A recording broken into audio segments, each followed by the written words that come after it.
Okay, we're still in Perek Chamishi, which is indeed a very, very complicated perek. Like every line, there's a lot to talk about. And Perek Chamishi is dealing with Chesed. And once again, the simple pshat is you do Chesed, you get Chesed, right? That's the simple pshat. But the Ramak starts off developing the idea that we spoke about already for quite a long time, that the yesod of Chesed towards other people rests in your unconditional love of God. And the unconditional love of God means that even when so-called bad things come, you know that they come out of love. Right? That's what it means, unconditional love of God.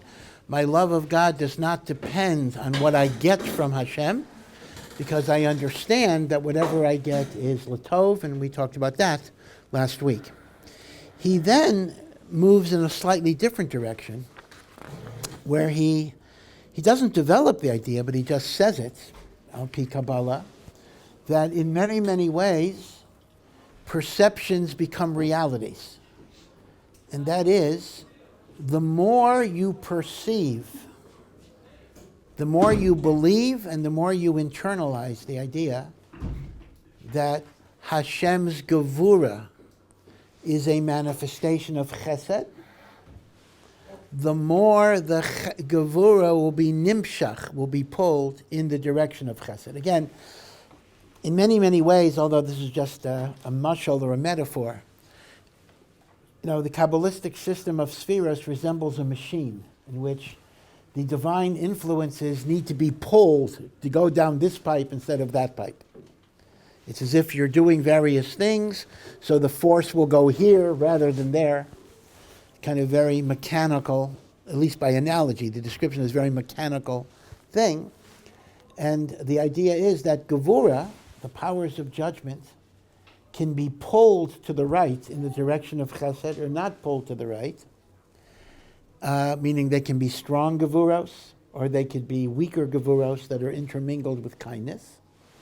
He says, to a large degree, the way you perceive it is the way it becomes. If you perceive that Hashem's Devorah is really disguised Chesed, then it becomes connected to Chesed more than if you don't perceive it that way.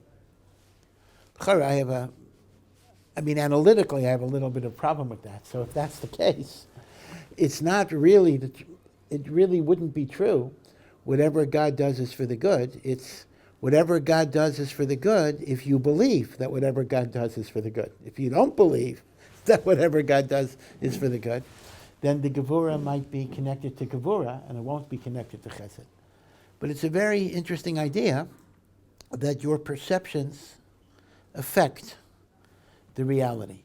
Meaning the way Hashem will be mashpia on you is the way you understand the hashpah.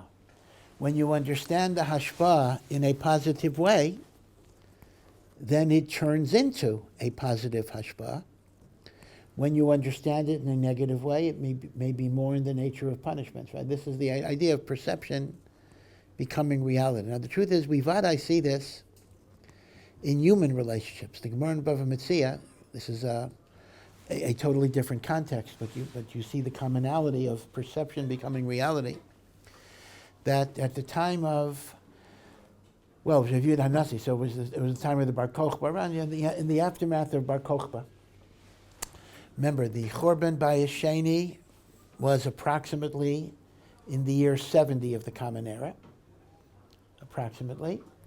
And the Bar Kochba revolt was essentially over in the year 135. So the end of the Bar Kochba revolt was 65 years after the Chorban. And remember that the Bar Kochba revolt was crushed in a city called Beitar, which is not exactly where modern Beitar is. And it really was Custer's last stand. The Chorban of Beitar, which also occurred on the 9th of Av, so it was 65 years to the day of the destruction of the Beis HaMikdash. The Chorban of Beitar was much, much worse in terms of casualties than even the destruction of the Beis HaMikdash. And the truth is, the aftermath of Beitar was much worse than the Churban Beis HaMikdash. We like to portray, like the Romans, as their only interest in life. A Roman got up in the morning and his only interest in life was to take Jews away from Torah. That really wasn't the case. The Churban Beis HaMikdash itself was essentially a political decision of Rome to crush a Jewish revolt, which even the Chachamim were very much against. So the Romans destroyed the Beis HaMikdash not because they weren't like Antiochus. The Romans and Antiochus are two different things. The Romans did not destroy the Beis HaMikdash because they wanted to destroy the Beis HaMikdash. The Romans destroyed the Beis HaMikdash because it was the last-ditch effort to crush an insurgency of very rebellious Jews that the Chachamim themselves were very against this type of military uprising. So Titus didn't care one way or the other, and at least Josephus reports that Titus didn't even want to destroy the Beis HaMikdash, but he figured he had to. And now Josephus says that some Roman soldiers started, set it on fire against Titus's orders. That probably is Josephus trying to whitewash Titus. That's not the way Chazal understand it, but okay. But, so as a result, you have the interesting paradox that after the Churban Beis HaMikdash, Jews were allowed to keep the Torah.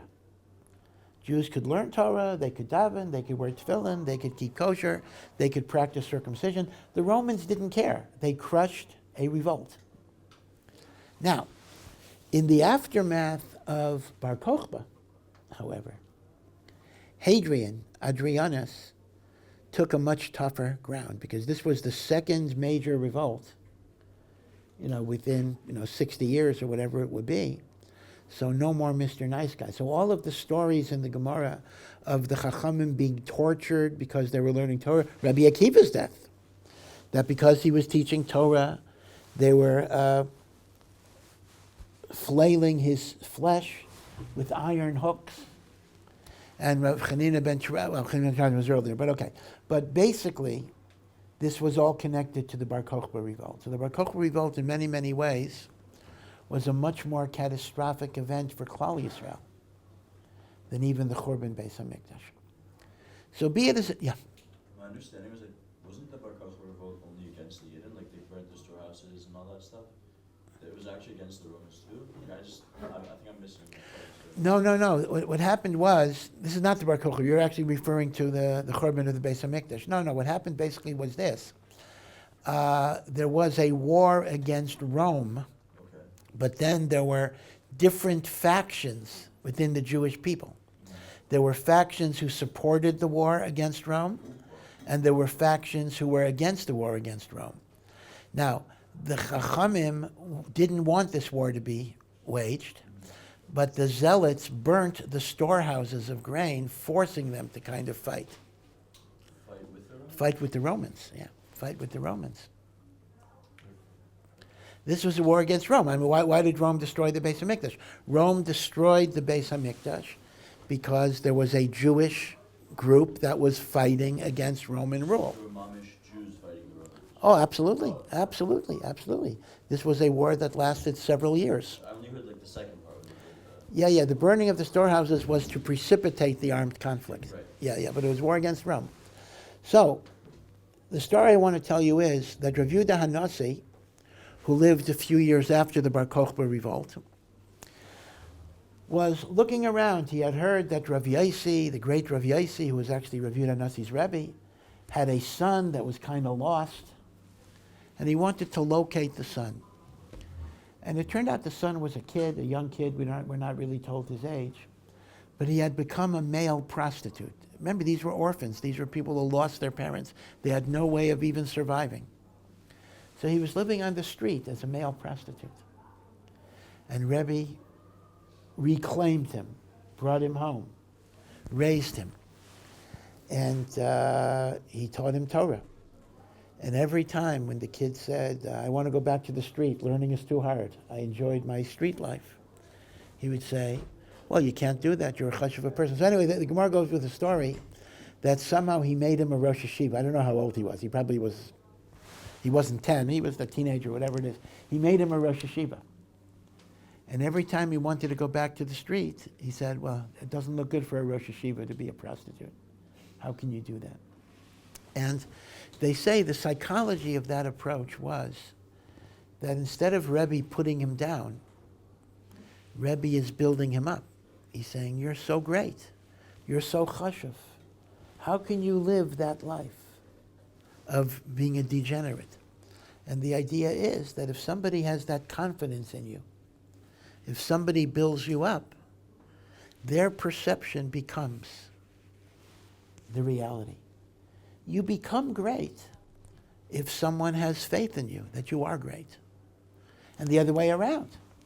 If the message that you're getting is you're a nobody, you're no good, then that's what you become. You become no good. I'm not saying it's inevitable. People can fight against that too, in both directions. But the perceptions that people have of us shape the perceptions we have of ourselves. And the perceptions we have of ourselves become the reality of who we are. So, in a sense, on some level, there is no such thing as a false perception of yourself, because the false perception of yourself now becomes the self. The Kotzker Rebbe says that this was the meaning of the famous pasuk by the Meraglim, when the Meraglim came back and they reported about the giants and how fearsome the inhabitants of the land were. So they said, "V'niya be'einenu kechagavim." We were like grasshoppers in our eyes.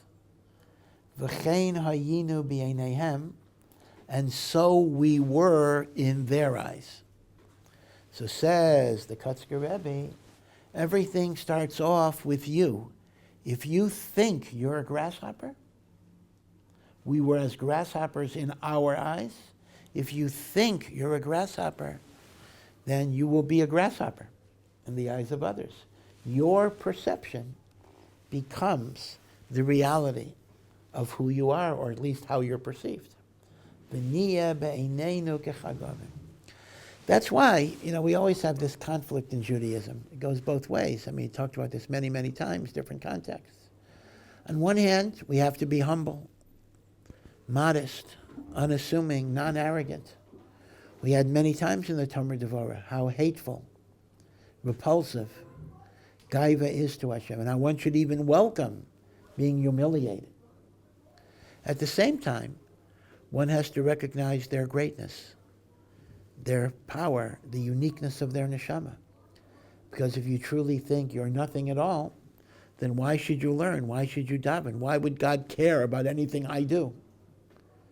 And if Hashem does care, it's because there is something special that each of us has. So, this is just in the nature of a digression, just to show that your perception becomes your reality. And the Ramak is saying that applies kalape, Chesed, and Devorah as well. If I truly believe that whatever Hashem is doing is ultimately an expression of Rachamim, then the Devorah goes through the pipeline of Chesed and gets sweetened.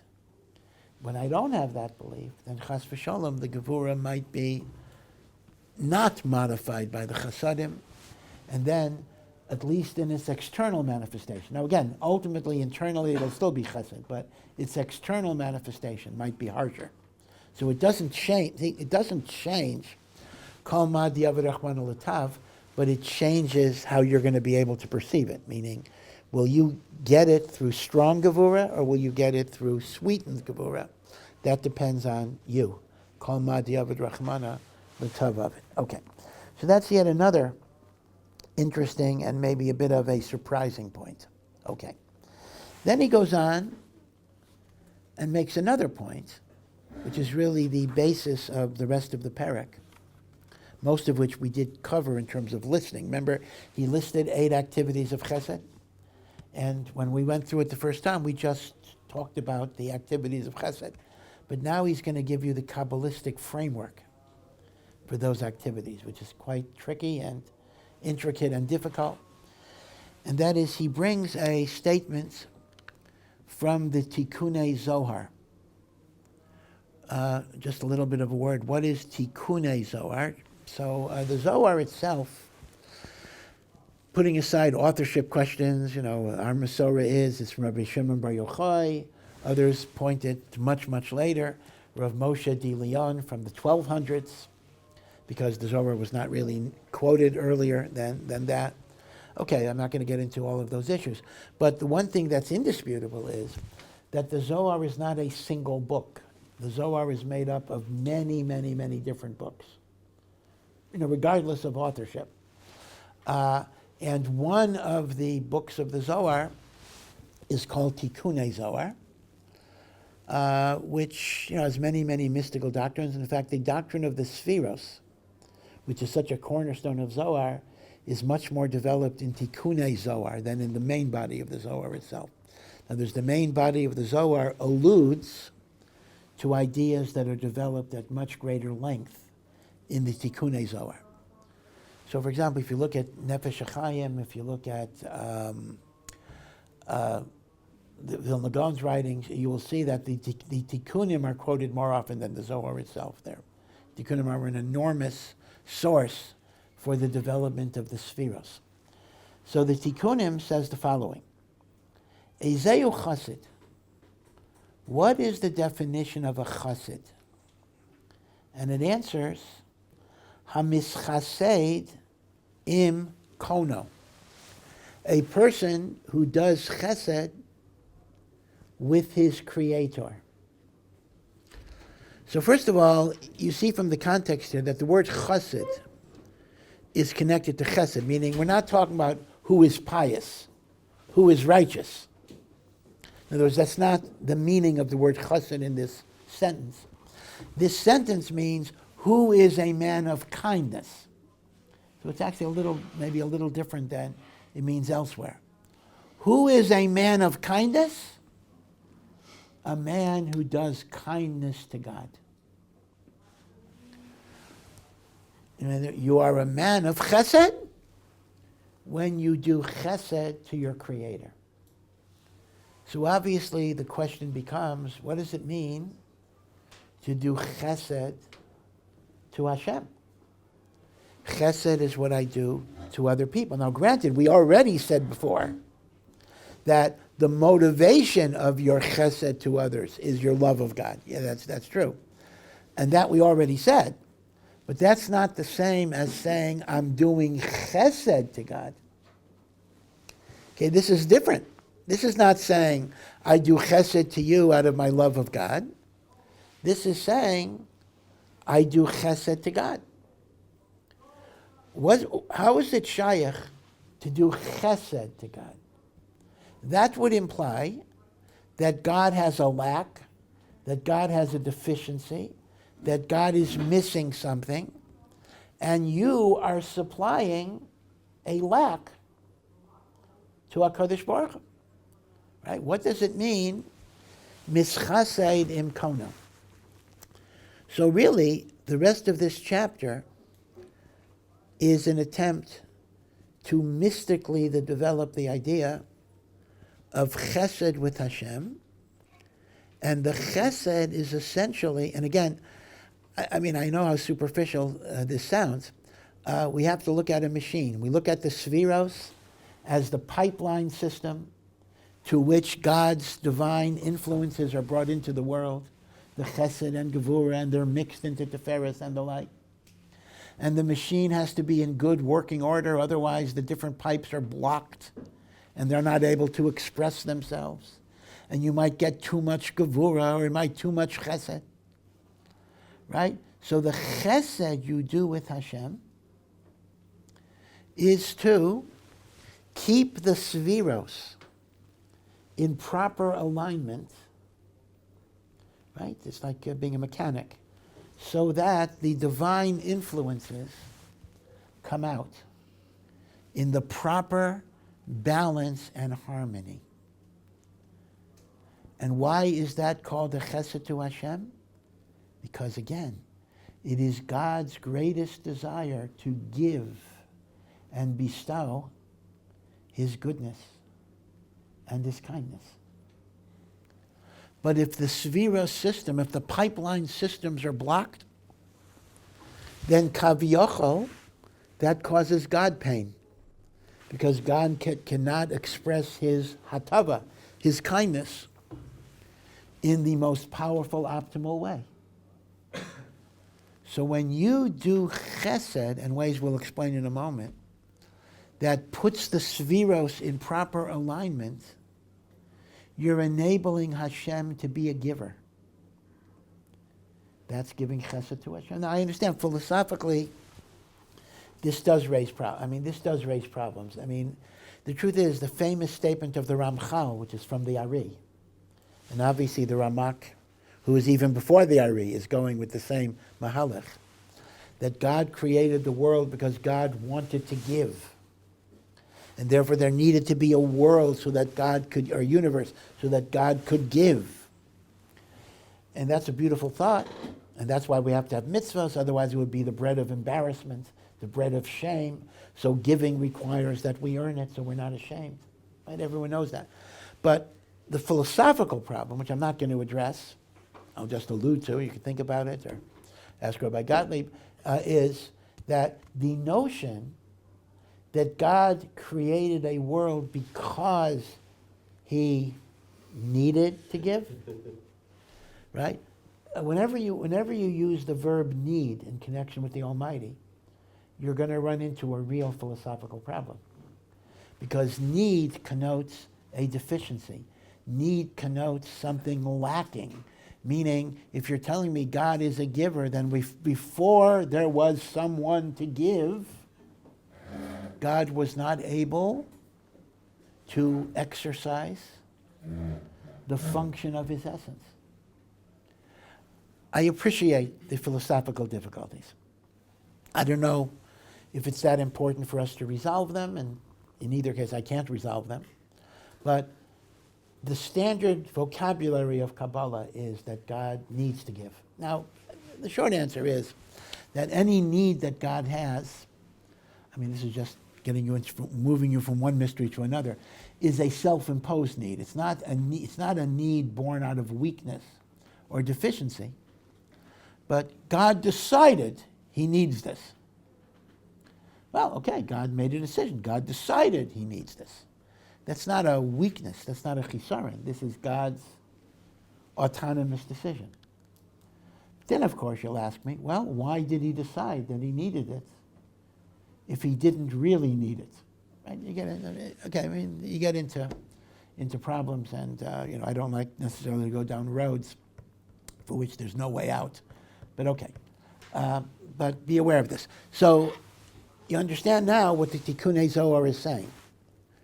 The man who does chesed is the man that's doing kindness with God, because by aligning the spheros, the pipeline systems, in such a way that the maximum beneficial shefa comes into the world, you are enabling God to be the ultimate giver. And that is the chesed you do for Hashem. My chesed to God is to enable him to give back to me. That's the chesed I do for HaKadosh Baruch Hu. So you see why, it's an interesting idea, why an Aveira brings Hashem pain. Part of why an Aveira brings Hashem pain is because it precludes him, based on his own law, from bestowing chesed on me, and therefore that causes tsar to Hashem. So it's not just the tsar of the Aveira, right? The Aveira causes tsar, but it's the tsar that because of this Aveira, Hashem cannot bestow the optimal chesed that he wants to bestow. So this is the introductory idea from the Tikkunei Zohar, or called the Tikkunim, that Ezeu Chasedam is Chasedim Kona. So then, if you remember, just to go over this very, very quickly, the Ramak enumerated 8 forms of chesed.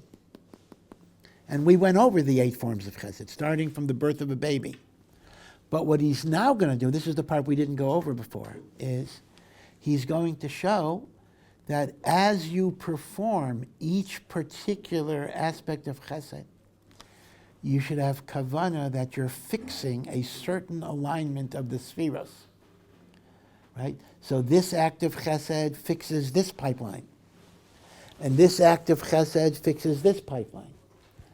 And therefore what he's doing is he's introducing, and now I'm not suggesting this is on our madrega that we should even be thinking about it, but it's an interesting thought. He's introducing kind of a Kabbalistic meditation that is specifically connected to each of these acts of chesed, so that in doing your chesed, you're doing chesed to God by allowing the spheros to be fixed and in alignment with each other, right? So he's going to go through all of the 8 and go through the Kabbalistic meditation. So now, we'll probably just do maybe 2 or 3 today. The very first chesed that he mentioned is the chesed that you do to newborn babies. A baby is born. Babies are very vulnerable, right? Unlike, sometimes you have wild animals, or even a calf, right? A calf can start walking, it's a little uneasy on its legs, right after birth, etc. But babies are extraordinary. Human babies are extraordinarily vulnerable, very helpless till at least age 30 or whatever it is, right? They have to be fed, they have to be changed. In fact, it's been well said that Hashem made babies extraordinarily cute, because if babies wouldn't be cute, you would never, they take up so much time. I would never bother with them. But Hashem made them so adorable that, I'm willing to do everything for the baby. So here is what he says. Again, this is going to be kind of heavy, and we don't really understand it fully. But he says, and there are 2 analogies with the spheres. One is pipelines.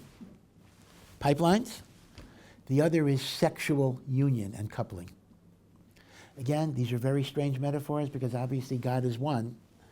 But the notion of Chachma and Bina, right? The top, right? The highest sphere is Keser. Keser is God's will to create. And then to the right is Chachma, wisdom. To the left is Bina. And when Chachma and Bina unite in what's called Das, but Das is not counted as a sphera, but in conjugal union, they produce Chesed, Gevurah, Tiferes, all of the spheres.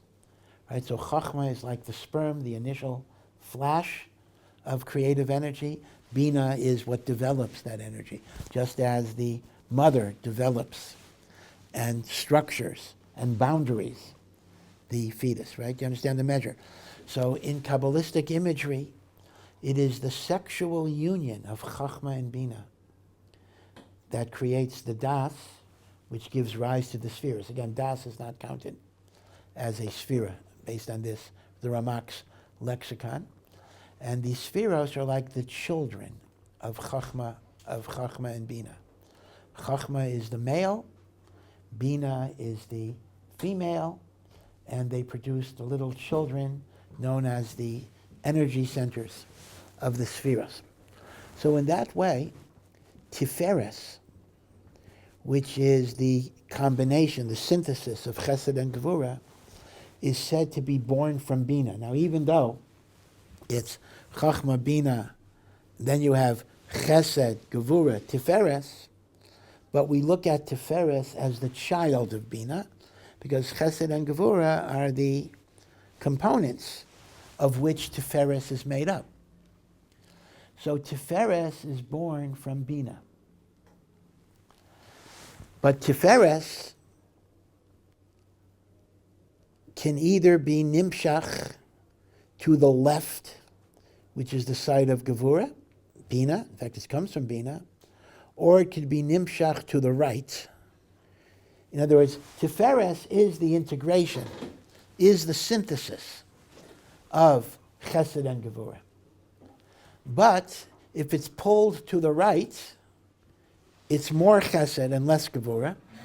If it's pulled to the left, it's more Gevurah and less Chesed. Right? So your kavana in doing mitzvos is to be moshech Tiferes's birth more to the right towards Chachma, Chesed, than to the left, which is Bina Devorah. So he says, again, the most we can hope for is just to, just state the mashal without really understanding the mashal. So he says that your kavana, when I take care of a newborn baby, to birth the baby, to bring it into a healthy environment, should be that I want to assist the birth of Tiferes from Bina, that it should be nimshach, pulled from Tzad Smo, from the left, which is Midas Adin, to Chesed, which is Midas HaRachamim. Well, remember, Tiferes is Rachamim, but you want to connect it more to Chesed than to Gevurah. And that's kind of a Midah connected Midah. In other words, the idea would be, when I try to bring a baby into the world in a good way, the chesed I do with Hashem is that the Leda of Tiferes from Bina, I'm just saying the words so you get a sense of how the words work. The Leda of Tiferes from Bina should be nimshach, should be pulled mitzad smo, from the left, litzad yamin.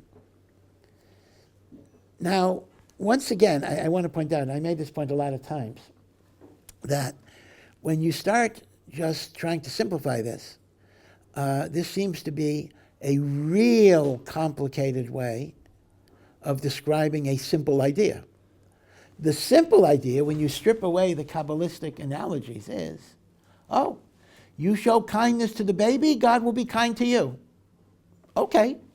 I mean, you probably could have come up with that before you read the Tomer Devorah. So look at how much more complicated. This is Kabbalah in many ways is the opposite of Occam's razor. Occam's razor, famous principle in science and metaphysics, that ideas should be, absolutely as simple as possible. That if ideas can be made simple, there's no reason to make them complex. Why assume a complex idea if the same phenomena can be explained in a simpler idea? So here we're simply dealing with the idea, be kind and God will be kind. Okay, got that. That's Midah Keneged Midah, that's right. So instead, look at how this is being expressed in this particular context. By assisting in the birth of a baby from a mother, my kavana is that the birth of Tiferes from the Sphira of Bina should be nimshach litzad yamin instead of being nimshach mitzad smo. Which is another way of saying, I want to bring Tiferes to a higher level of chesed instead of a lesser level of chesed.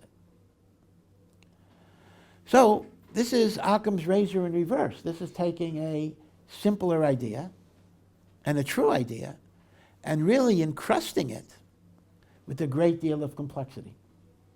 Right? That's why when you try to paraphrase Kabbalah, it often comes out very flat, because you say, what's the big deal here, But once again, I think the answer is that Occam's razor is not totally accurate.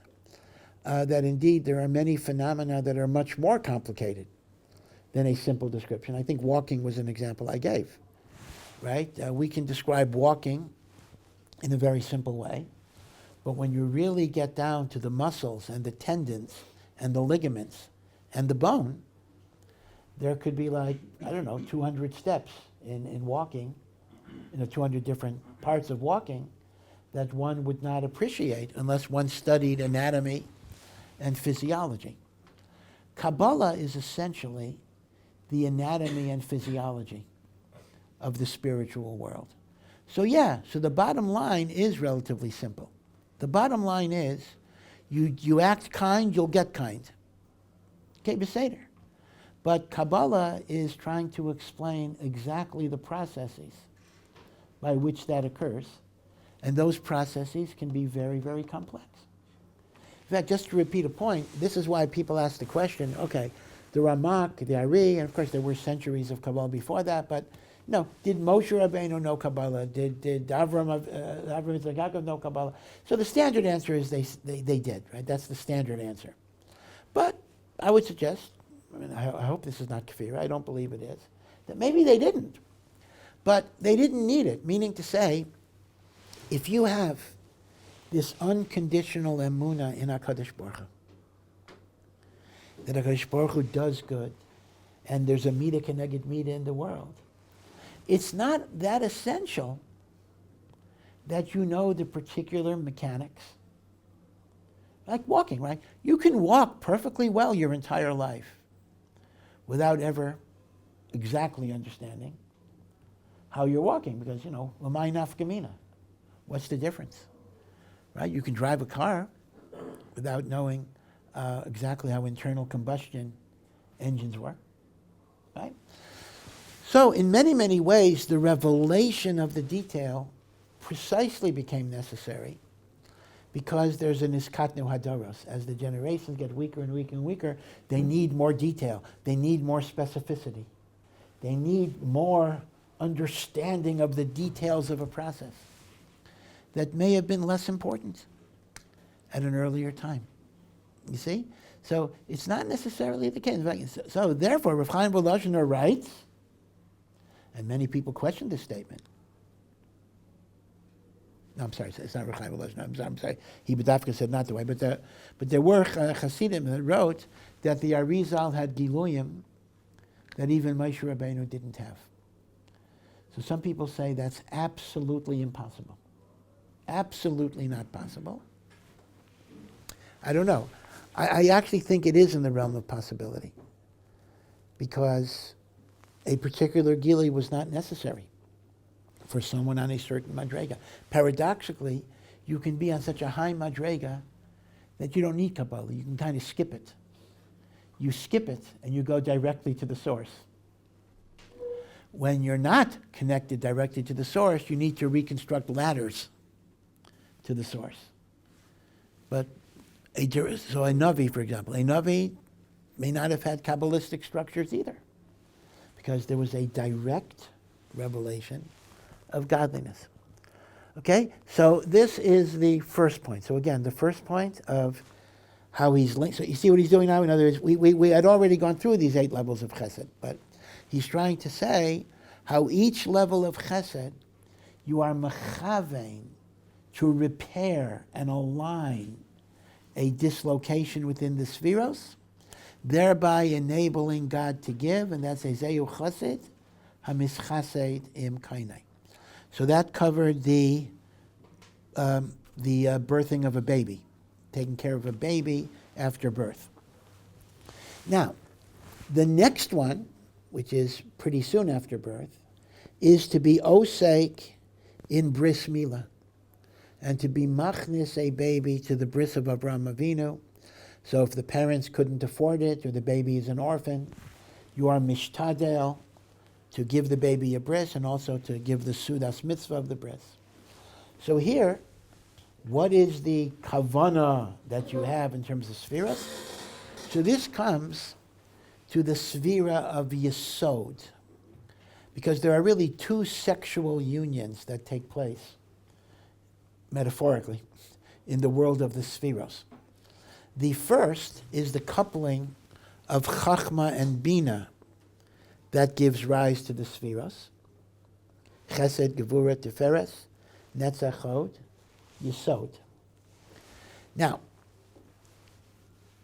the spheros themselves take on the configuration of a human body, in the sense that Chesed to the right is the right arm, Gevurah to the left is the left arm, Tiferes is the torso, Netzach is right leg, Hod is left leg, Yesod is the male organ.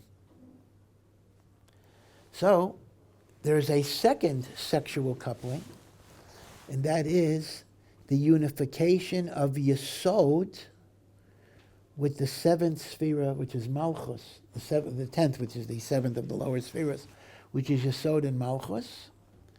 Malchus is also called Shekhinah, And remember, I mentioned a number of times, when we say in L'Shem Yichud, the unification of Kudsha B'richu, which are the 6 lower spheres, U'Shechintei, and his Shekhinah, which is Malchus. The 6 spheros and Malchus creates a union, and that union allows the flow of divine seed, so to speak, into the world. So, because Yesod represents the male organ, and the union of Yesod and Malchus is necessary for the Hashpa'ot to enter the world in a good way, after they've been born from Tiferes and the like. So, when you're mesakein the bris and you remove the orla is a blockage, you're mechavein that you want to be metaken Yesod, so that it will able to have a union with Malchus. So that is the Chesed you're doing with Hashem.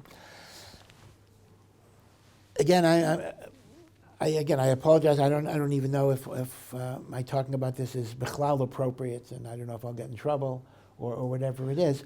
And we're not going to be marich, not only because you don't get it, it's because I don't get it. So I'm totally conceding my ignorance in this field. But I think it is kedai a little bit just to be exposed to a certain way of talking, a certain way of thinking, just so you get familiar with the vocabulary. And that is, this is tikkun hayesod, which will facilitate the yichud, the unification of kudsha berichu u'shechintei. And therefore, once again, you are mischased im kono. You are doing loving kindness to God by fixing the Sphira machine to be able to deliver its shefa in the best way possible. And this goes back to the fundamental idea that God's greatest yearning is to give, and when I create the mechanisms by which the giving gets optimalized, I'm doing chesed to HaKadosh Baruch Hu. Okay, so the uniqueness, the chiddush of this perek, which we had not looked at before, is not just the enumeration of 8 types of chesed, but connecting the 8 types of chesed to rectifications of the Sphira delivering system. And we looked at 2 out of the 8. We looked at birthing the baby, and we looked at bris milah. So birthing the baby is the leida of Tiferes from Bina, that it should be nimshach to the yamin. And the bris milah is the tikkun of Yesod, so it can be united with Malchus. That's the second sexual union, which will bring the shefa into the world. Okay, and then we'll look at the other ones. It actually gets a little more complicated. We're going to have to simplify it even more. But again, it's worthwhile once that you hear a little bit about the vocabulary and the processes here. So this is what you might call bringing Kabbalah into ethics, into chesed, into bein adam lechavero, and to understand that what I do here has an effect up there in a cosmic realm. Okay. Thank you for listening to this Awesome Eich production. To find out more and to partner in our mission, please visit ohr.edu.